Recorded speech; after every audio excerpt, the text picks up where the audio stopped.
So I'm Laurie Wolf. Some of you know me, some of you don't. I'll introduce myself more officially in a moment, but I'll also just say I'm a born and raised museum girl. My mom was Pat Wolf. She ran the Anchorage Museum for 40 years, and the security guards at the museum were my babysitters. And I used to take my naps under the moose in the Alaska Gallery, and like my whole life is museums. And My mom made huge efforts in her tenure over 40 years to bring Alaska indigenous culture back to Alaska, including the integration of the Smithsonian work here into the Anchorage Museum. So this feels personal to me.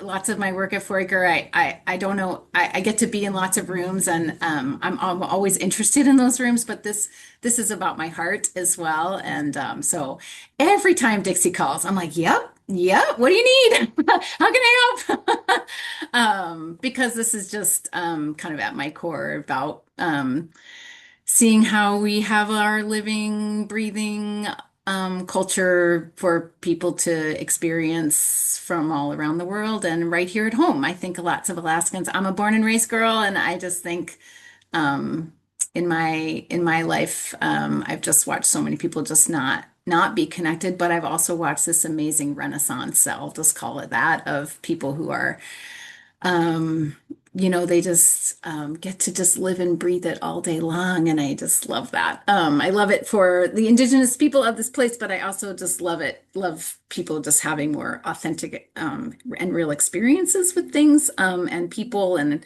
life and all of that. So thank you for asking me to have this conversation because, yeah, it's personal.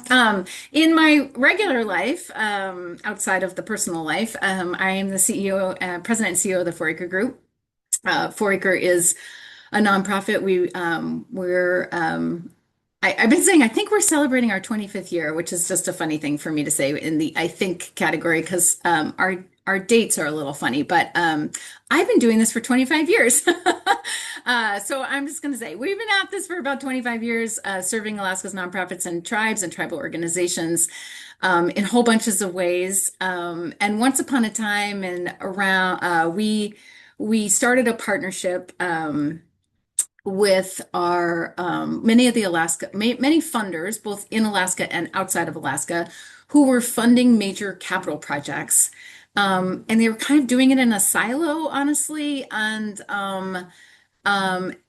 this was also the time that Senator Ted Stevens, was helping to bring major building projects to Alaska. And lots of them they were amazing ideas, but they didn't have all of the planning work that needed to go with them. So we ended up with a lot of big, beautiful buildings with kind of no mission going on the inside, or mission that always struggled, like always struggled. I've lost count of how many people have been in my office just crying about like the struggle of the building.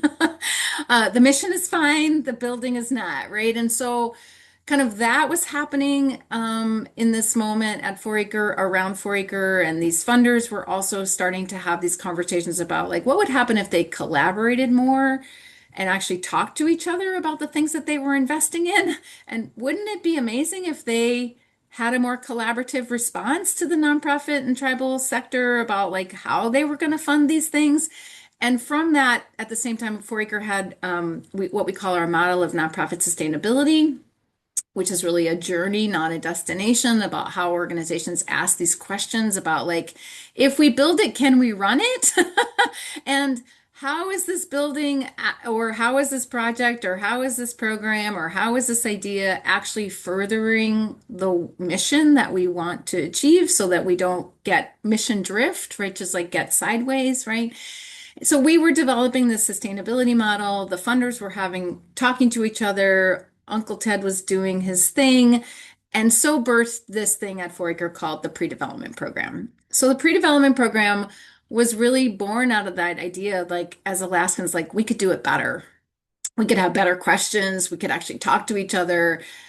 we could be in more better collaboration. And so for a long time, for about a decade actually, the pre-development program ran in this way where you had an idea, you had a project, you wanted to build something or fix some, renovate something, or somehow kind of change some sort of major structure in your world.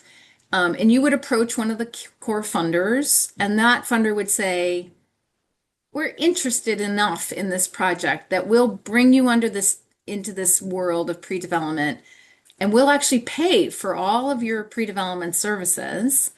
If you also agree that at the end of that project, at the end of that journey, the answer might be, don't do it. It's a bad idea. So who the funders kind of screened out of the process were people who were like, we're building it anyway. We don't really care about doing all the work. We don't really care what other people say. We're just going to do it anyway. Those people never made it into Preety. But the people that made it in were people who were like or organizations, and we took in those days it was mostly nonprofits and tribes, but they also took local governments and they loved a good collaborative project, like in Cordova, when the city council and the police department and the museum and the library, like they all want to have a conversation together, and kind of like what comes out of that was not all those things, but that's where it started, right?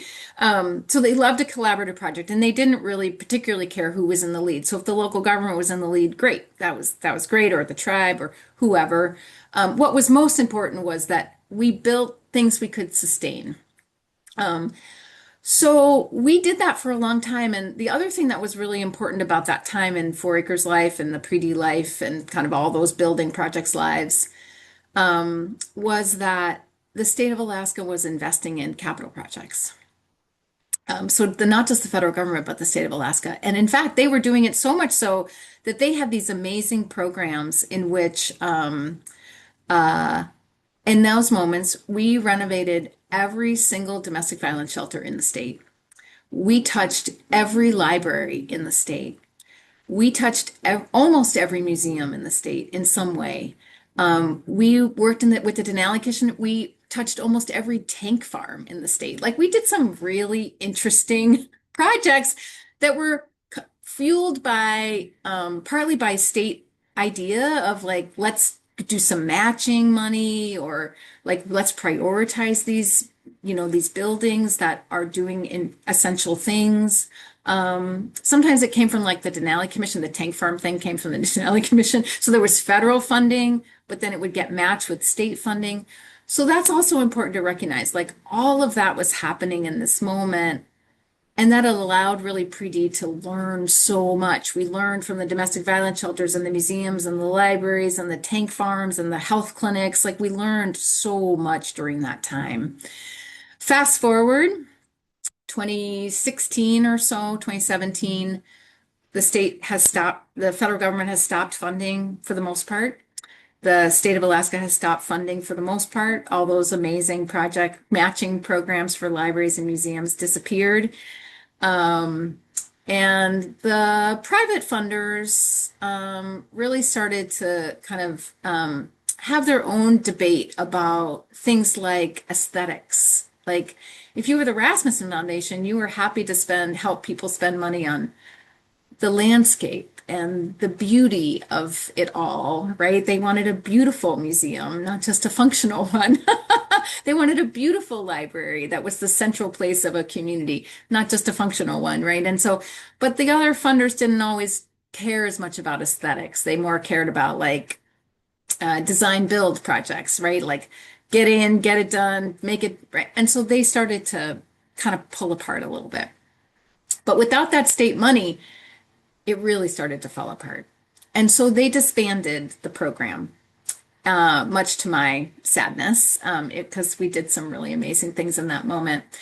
But we had learned so much in a decade that we were committed at Foraker to taking all of that learning and bringing it back out for free into the world. And so that's what brings me with you today is we have created, it's the only one we know of in the world. It's free. And it is a self-guided toolkit, if you will, called our pre-development toolkit, and it's available to anyone at any time. Um, what we can't offer, that used to come with it was all the free like engineering and soil sampling and like all the other things that went with that. But we have all the lessons learned about why you should do all that stuff, and why you should do it all in advance of building a building. So that's what I'm going to share with you now. It's just helpful maybe just to have the context because people hear Foraker and pre-development and they still think it sometimes means that suite of services. And it just doesn't mean that anymore. And it maybe one day it will mean that again, but in this current economic climate, like that's unlikely. I think I think one of the things that we tried to really bring home so often in pre-development program is still the lesson I think our legislature is learning slowly, which is deferred maintenance all day long, deferred maintenance. And that we have to invest and we have to actually plan for it from the beginning. We can't wait until the buildings are falling down or the roofs are falling in or we just can't wait because now that's what the state is dealing with is schools and libraries and clinics and all the things that all have all this deferred maintenance and the bill is astronomical and they don't have a plan, right? And so what we're hoping through the pre-development program is the pre-development toolkit is to just eliminate that kind of headache because the planning has happened on the front end. You will all have deferred maintenance. It's like one thing, like there's so many no guarantees in this world, but I can guarantee deferred maintenance. And I can also guarantee at this moment that the state has no plan for that. So it's up to us as the generators of these amazing ideas, and the keepers of these missions and the stewards of this work. It's up to us to ask and answer those questions so that our missions aren't harmed. I am a believer that sometimes in this work, people think the building makes them real. And I've met some amazing museums without walls. I really have. They're incredible things. And I've seen remarkable things happen without buildings, and I've also seen remarkable things happen with buildings, and I've also seen buildings really be the biggest distraction to mission that I could have ever imagined, right? And so that's also at the heart of the Pre-D toolkit is to say like, just whatever you do, do it on purpose. Follow the steps, ask the hard questions, slow down. It is definitely a go slow to go fast tool. Some people will live in pre-development for years and others will, get through it in a year. But it's probably not faster than that. And it can be quite expensive depending on where you are in Alaska and what the scope and scale of your project really is. Of course, we all know building in Alaska is incredibly expensive just when it's all good. And then what does that really mean, right? So I'm sharing with you right now our homepage on our website, mostly just so I can navigate you to pre-development so you can see where it is and be able to find it again when we're not having this conversation. And so if you've never been to our website before, this is our website. It's there's a lot going on. There's a lot in here. I will also say if you haven't been here recently, I'll just call your attention. We are tracking all the things that are happening at the federal government as it intersects with Alaska, both federal policy and funding shifts. Yesterday was a doozy. They tried to cancel $2 billion out of the nonprofit sector yesterday. They have now reversed course. But yeah, yesterday was a thing. Every day seems like a thing. I was pleased to see that the IMLS funding has been won their court battle and has been restored. So, but we were tracking that. We'll continue to track all the things and all the impacts. So this is the page on our website where we're doing all that tracking. So if you're ever in doubt or have questions, please reach out to us. And everything that we do as it relates to federal impact is free. So just don't ever hesitate to reach out to us and ask us for support. We have a direct line into our delegation. We're talking to them all the time about what is happening. Sometimes they can fix stuff like yesterday. Sometimes they can't. So, but we still like to know. Okay, back to a regularly scheduled program. I go up to connect to services. I scroll all the way down to this thing called pre-development. And the first thing that I'll just note about the pre-development toolkit, I'm going to show you how to navigate it in a couple of ways. All of that history that I just shared with you is kind of in here, and I won't do that for you today. I'm gonna take you right away to this tab over here called How to Use This Site. We've tried this is again trying to take 10 years of learning and put it into a place where you are able to navigate it. So there's a couple of navigational items that are here for you to help you figure it out. First of all, are these icons. And you'll just notice they're meant to slow you down. The pre-development site is not something that you start to read cover to cover. That's also just not how you're going to navigate your project. So it's not helpful to do that. But it's going to say, right, like, don't keep going until you've done this step, right? And so for some of you, you're well along, right? You're breaking ground. You're well along in your journey. And for some of you, you're in different places. I would still encourage all of you, if pre-development is a new concept to you, I would still go all the way back to the beginning and just use it like a checklist. Yep, we did that. Yep, we did that. Yep, we did that. And just to reaffirm that you're feeling good and grounded, and you're feeling like your team is all on the same page and all the things. And some of you will move through some of those steps quite quickly. And then other ones will be like, oh, right. Maybe we need to go back and do that thing. Or maybe we did that thing a year and a half ago. And now, since 2025, the world has changed. Maybe we need to go back and have that conversation again. So this tool is not meant to read start to finish. It's really meant to be iterative and to match your or whatever rhythm you are on so that you can keep going forward. So, but you might find you have to kind of take a few steps back to go a few steps forward. That's fine. It's organized in a way that you can do that. So I'll just note the icons for you because it also there's a lot of text. It's a lot. So the icons just help kind of break it up a little bit. The other thing that is happening on this site is that it is organized by this flow chart. And I would really recommend to you, those of you who are really the lead organizers for these spreads, I would actually recommend that you click on this link, which just takes you to a PDF of this picture. You print it and you put it in front of your screen and you just use it as a check. Yep. Use it as a checklist. Yep. Did that. Yep. Did that. Yep. Did that. This would just give you the PDF version of it. So you can just have that and you can just know. The whole site, though, is organized in a way where each one of these pieces then is a link, and that'll keep you moving. So you can look at it on the whole as a PDF, the navigational aid, or you can come here and go directly to the phase that you know that you're in. So I'm just going to begin to show you kind of what that looks like here in a moment. So there's lots of ways kind of in and out, because again, we expect that you're not kind of moving in necessarily a linear fashion. I'll just pause there for questions about kind of history and what it is and what it isn't, and also just these navigational aids. I'll just pause for questions or ahas or thoughts or whatever it is that you'd like to say in this moment.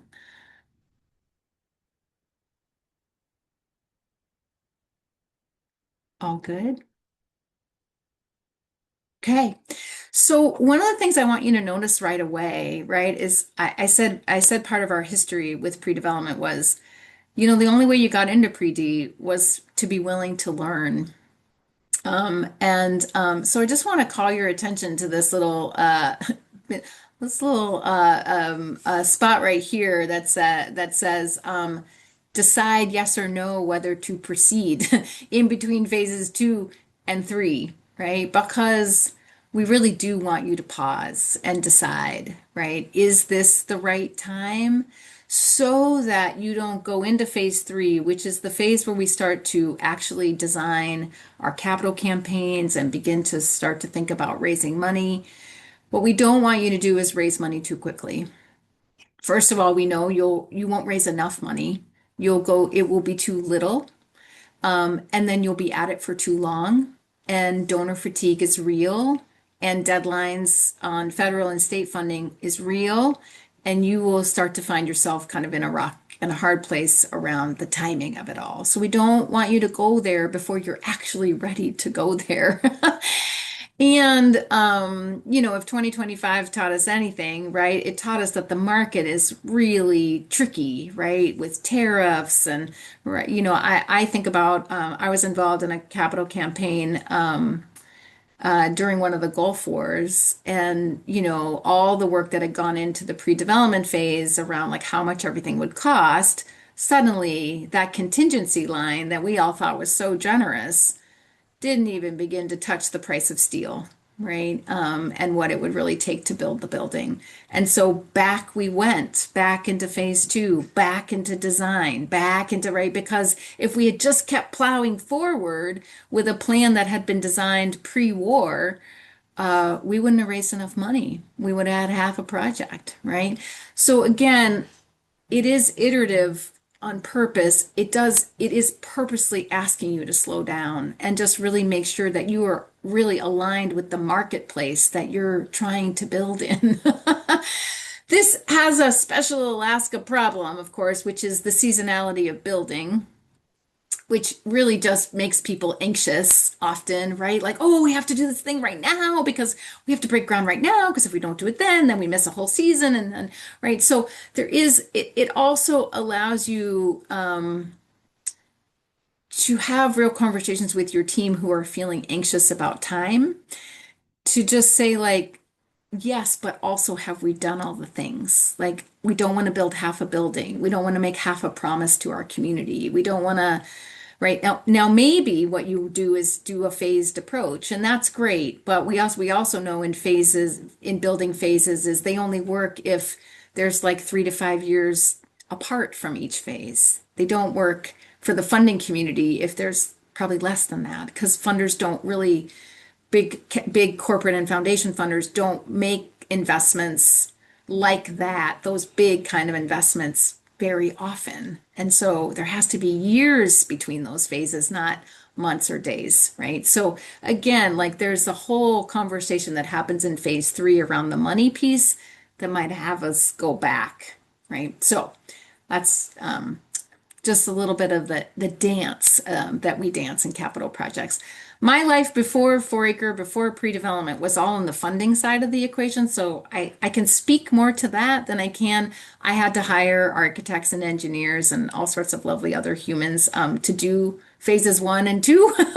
I don't know anything about those things. Like, that's out of my, or I know some things about phase one around board engagement, tribal engagement, local government engagement, but I don't know anything about phase two. That's totally out of my wheelhouse, but I can tell you a lot about phase three, about like what it means to kind of get ready to build, to raise money for projects. And we can sure have those conversations when you're ready. In fact, we have, Foraker has regular conversations with people.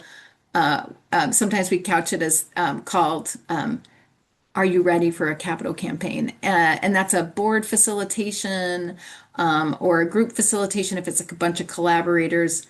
Let me just tell you, we often deliver that multiple times. It's all customized to the group we're talking to, but we often have to deliver it multiple times, because the first time we deliver it, the answer is no. They're not ready. But now they know why they're not ready, and then they go get ready, and then they come back and we have the conversation again. So you can come back to Foraker for those kinds of conversations. You can also come back to Foraker for phase one questions around facilitation and planning and envisioning and group dynamics and collaboration. Foraker is definitely a place you can continue to come back to for phase one or from phase three. Phase two, you're really working. Foraker does not anymore have those services. But there are lots of what happened in the pre-development program was that we worked with a lot of really amazing architects and engineers and other Alaskan companies to, if you will, educate them about keeping you in the driver's seat. Um, their market was often like they built it and you went, oh, great, thanks so much, right? And then they were really in the driver's seat and they were building you things that you actually couldn't run or weren't right sized or weren't for really for you. They worked really great in California, but they weren't really going to work in Dillingham. Like, like so we did a lot of like the ripple effect of pre-development is that there are a lot of really lovely architecture, engineers, project management firms out there now who were part of the pre-development program and they know you're supposed to sit in the driver's seat.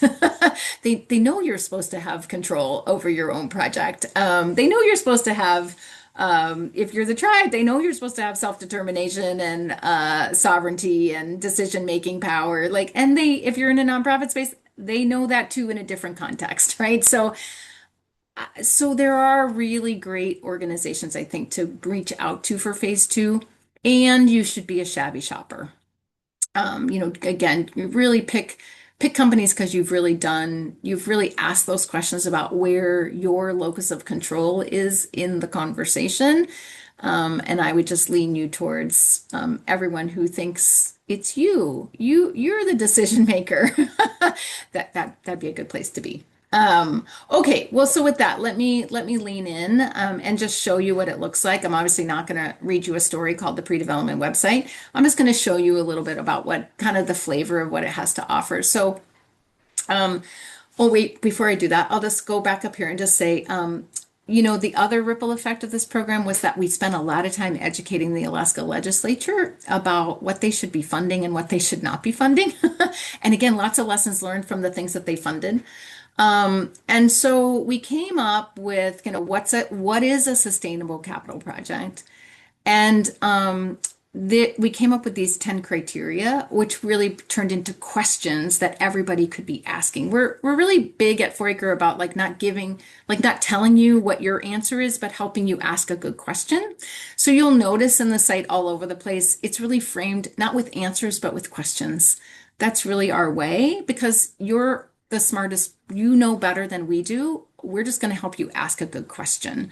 It's up to you to know what the right answer is. This sustaining capital projects, though, or sustainable capital projects, it did lead. I'm going to just click you to this resources page real quick. It did lead to some really nice tools in the toolkit that we ended up, and I'm just going to see if there's one of these in here, which I don't see now. Mm, which I feel like we need to re-add somehow. Oh, there it is. Questions. Here's these questions kind of for you as a handout. I'll just click on it so you can see what it looks like. We actually turn these questions into, we have handed them to to different legislators before. They're ways that you can enter into conversation if you think that there's a potential government funding. Like there's just these are ways to think about when we talk about a sustainable project. I'll just also just go back and note in the resources page that everything, not all, many of the resources that we reference inside these layers and phases 1 through 3, the tools are also trying to stand alone over here. So if you're just looking for a tool, but you don't want to go all the way back through the thing, you can go here. It's not perfect yet. It's kind of a work. This part of the website is a work in process, but here it is. Okay, so let me just go back here and just show you. Let me just give you a flavor of how this works. So again, I just mentioned that I don't know why this isn't working. Something is funny going on here. These should all. I'm not sure what's happening in this moment, but these should all link. These should all jump. I'm not quite sure why it's not jumping at the moment, but normally, if you got in here on your own, glitchy. If I clicked on 1, it would jump me to 1. If I clicked on 4, it would jump me to 4. Oh, there we go. There we go. I was like, it just needed to catch up with me. A little slow today, apparently. So again, you can just jump right to the place where you want to go, and you don't have to read the whole darn site to just try to get back to where you want. So the site is meant, again, to try to be as navigable as possible for you to get back to wherever it is you were bookmarked. So I'm just going to scroll back up here just so you can see. So yes, they're supposed to light up, and they're supposed, so you know where you are, and then they're supposed to jump, and I don't know what's happening right now, but maybe the storm is interrupting my internet. So again, phase one is really about, is your team a team? Are you all on board? Do you all agree? Is there alignment? Because capital projects are super stressful. They're in addition to business as usual. They're on top of all the other things that you and your board and your volunteers agreed you would do. And so alignment has to be the place that you all feel like you have each other's backs, and you have agreement, and you're a team and all the things. Now times whatever collaborators are going inside your project, right? Because sometimes you're just doing it on your own, but often in Alaska, we're not just building a building for ourselves, we're building a home of collaboration. So libraries and museums are working together, museums and community centers are working together. Like sometimes a local government, like I've seen a police department inside a community center. I've seen a health clinic and a what you know, whatever. So you all have, so it's you getting aligned, but then it's you and your collaborators getting aligned. And that is phase one. And sometimes this takes years, and sometimes it takes a year, but it doesn't usually take less than a year. But I've seen some organizations, oh, I've seen some live here a very long time because they don't share a vision. They share an idea, but they're not aligned, and they can't seem to get aligned. And they're willing to wait until they can get there. And sometimes that's about elections, and sometimes that's about board recruitment and retention, and sometimes that's about staff, and sometimes it's about all sorts of things, right? So I go slow here, find alignment, because it will pull you apart if you don't have it as you keep going, right? So how you know you've graduated from phase one is you have a business plan that says if you build it, you can run it. It makes operational sense. This building is not going to kill your mission. And whether that be a new building or a renovated building or whatever it is. So you graduate out of phase one when you can say, we can do this. This makes sense. We get it. It is mission money aligned. And however many missions needs to be aligned in that process, right?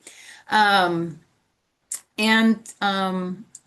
there you go from there, right? So it can look like it really is gonna look a lot like getting a good solid business plan. The phase right before that, though, is that, this next phase two is going to cost money. And for some of you, it's going to cost a lot of money, like hundreds of thousands of dollars.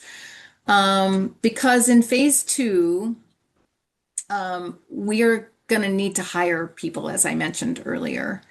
This is for most of you, for most nonprofits. I'm not sure about local governments or tribal organizations, but I know in most nonprofits, capital campaigns are something we do, capital projects are something we do every 7 to 10 years.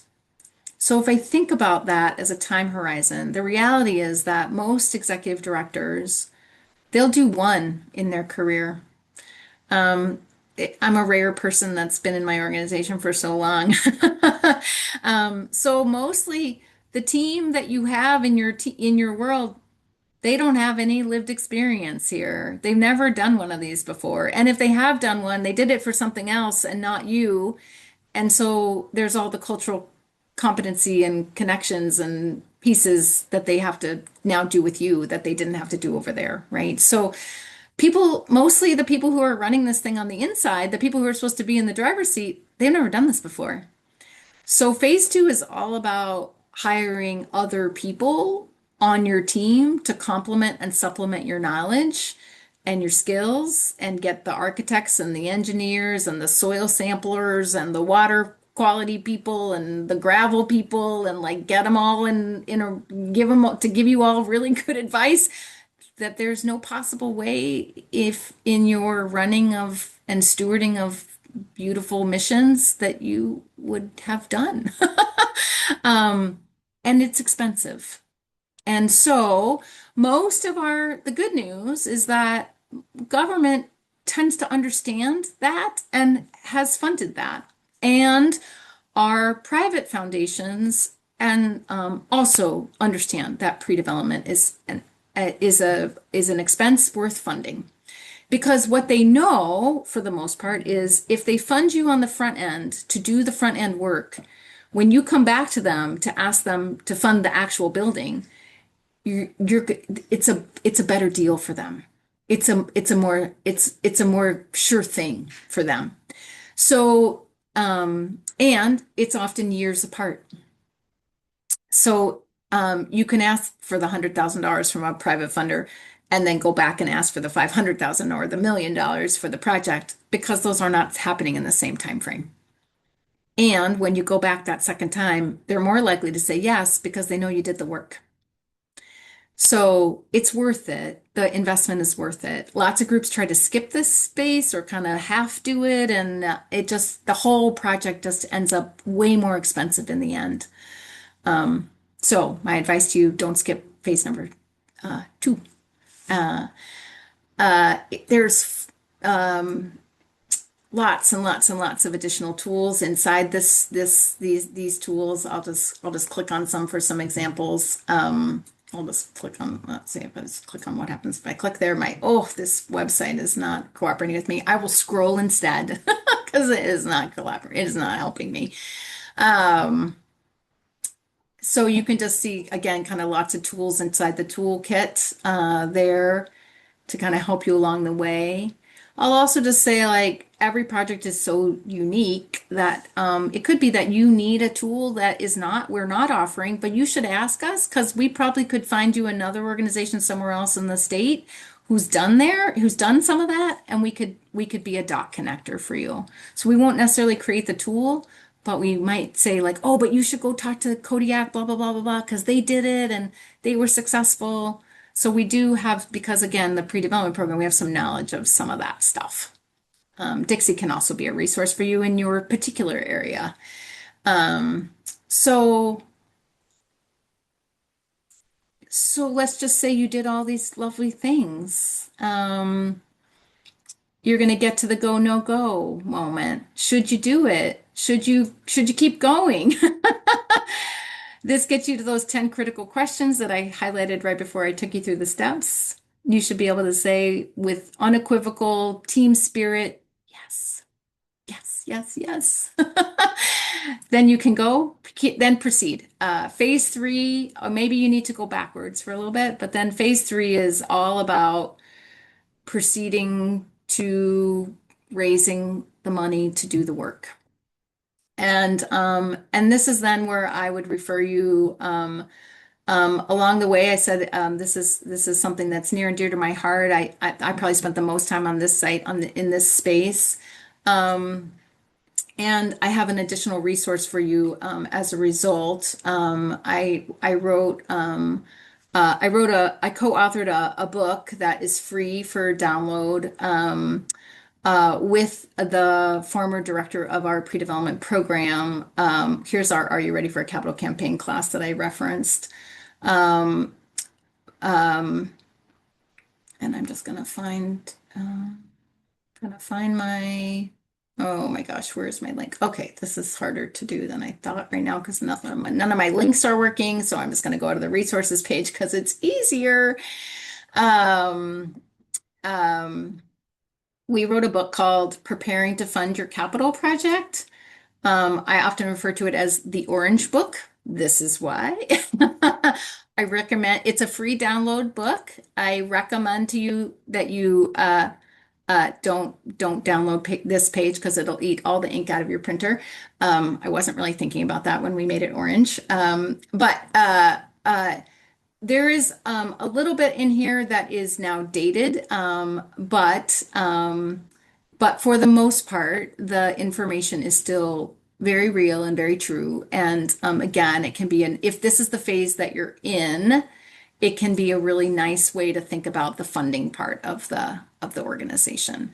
And again, we can also deliver this in a facilitated conversation called "Are you ready for a capital campaign?" It's very similar. The fun thing about this particular book, if you hold on to your eyes real quick here, I'm just gonna at the end of it is some real life case studies of some real life projects that have happened in Alaska. And our hope of this is not to say like, oh, these were so much better than all the other ones, but only to say like, it does work. These are all groups who went through the pre-development process. This is the library in Kodiak. And it does work. And one of the reasons that we picked this library in particular is because these were all volunteer. This was a small Friends of the Library group. They were five, they started as five volunteers with this fledgling nonprofit. The library itself is a government facility, but all the work was done by an all volunteer little nonprofit group who figured themselves out. And they went from barely knowing each other's names to building this amazing, amazing library in Kodiak that is really a pillar in the community. So that's, why are we picking the ones we picked is really because they just tell a really important story about kind of the inspiration and power of people in Alaska communities who want to do cool stuff, and they kind of start with nothing and they're told by all the national people that it'll never happen, and then they make it happen because that's the Alaska way. So the book is fun for that reason as well, because it'll give you, maybe it'll just give you a little bit of inspiration for what you're facing. Because yeah, tell an Alaska no, and that's the reason you'll get to a yes, right? So there it is. That's real. Um, so again, I hope in our time I've just given you a flavor of what is possible here. I'm happy to, I know we're kind of short on time at this moment because I was late, but I'm happy to stick around for questions. I hope it gives you enough flavor about what's possible. And my hope is really how you'll use this is you and your team will sit down and you'll go all the way back to phase one and you'll go like, yep, we did that. Yep, we did that. Oh, no, we skipped that, right? And you'll just work your way all the way through it. And even if you feel like you're all the way at three and you're breaking ground and you've got the thing, I'd still go back and just check because here's my kind of parting thought, which is I'd rather you ask and answer the questions as a team than wait until you've gotten in front of a funder and they ask you all these questions because they will, and then you don't have the answers, which means then you're not going to get the money. I'd rather you do all the hard work as in a super supportive environment that then results in a yes from the funder on the other end. So with that, I'm happy to take questions, thoughts, reflections, whatever you got. I'm also mindful it's 3 minutes until the end of your meeting. So I'm here for you. That was great. That was great. Does anyone have any questions? I don't. I think it was fantastic, and I can't believe I haven't known about this tool. Here we are.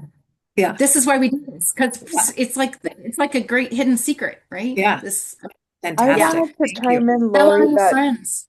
Janella did share the development toolkit, and if I could go back in time, hindsight is 2020, and I wish like I was starting my project today because it's all lined out. I went about it the very hard way, and the only dot I wanted to connect was that I made the community-based participatory research aspect to design the location, function, and program of the building. That was my master's project for rural development at UAF. And I do think that this toolkit should be connected with students in that realm because what I've said a lot of times, any projects in the villages can qualify for like a degree through a project. But having been the tribal administrator and been involved in a lot of capital projects and sustainability planning, like with the tank farm and the clinic and other projects that I've worked on, I didn't know that was the method behind. So I must have just somehow was able to embrace all of your hard work that you put together. And now we have, a sustainable farm or this and that. And I just want to thank you for your expertise and the shoulders you're standing on. And wow, what an amazing, incredible, mind-blowing toolkit you've made available. Well, Diana. Alexandra, we know you move mountains so in your community. My hat's off to you as well. And I don't I think you should give yourself more credit than winging it. I think you're so leaning into community to get all those amazing answers as well. And I really commend you. So I'm going to give you more credit than just winging it. uh, yeah, and we can't wait to hear how we can be supportive of you. And if you could help us connect dots to other groups who might need to know about this, like please do. I did try to present at a state library and museums conference before. We did a presentation at a Museums Alaska. I was saying to Dixie, this will tell you how long I've been around, which was, it was in Dutch Harbor. That was a long time ago, pre-pandemic, right? And the pre-development program still existed in its old form at that point, I think. So it's been a long time. So yes, if we can be helpful to just connect more dots, please let us know. Yeah. And I then the also want to, I latest, don't, oh, go ahead. yeah. No, The go ahead. latest flag for tribes, if you have a tribal resource part, is this building that we're building is tapping into the 105L program. And the consultants we're working with, we're investing in them because we're expecting them to share this with all communities they work with. But we Mm. had our building pre-approved for 105L payments from the government for program services and functions that it's fulfilling of self-governance for the tribes. And so it's unique. We're trialing it out. I see that it's faring well, even with all the cuts. So Oh, good. yeah. Well, Alexander, if there's lessons learned that you're willing to share with the world, we would love to share them on this in this space. Like if the reason that you hired them was because they wanted to make it more, we would love to be a way to disseminate that information. That would be amazing. Yeah, yeah. Keep us posted for sure.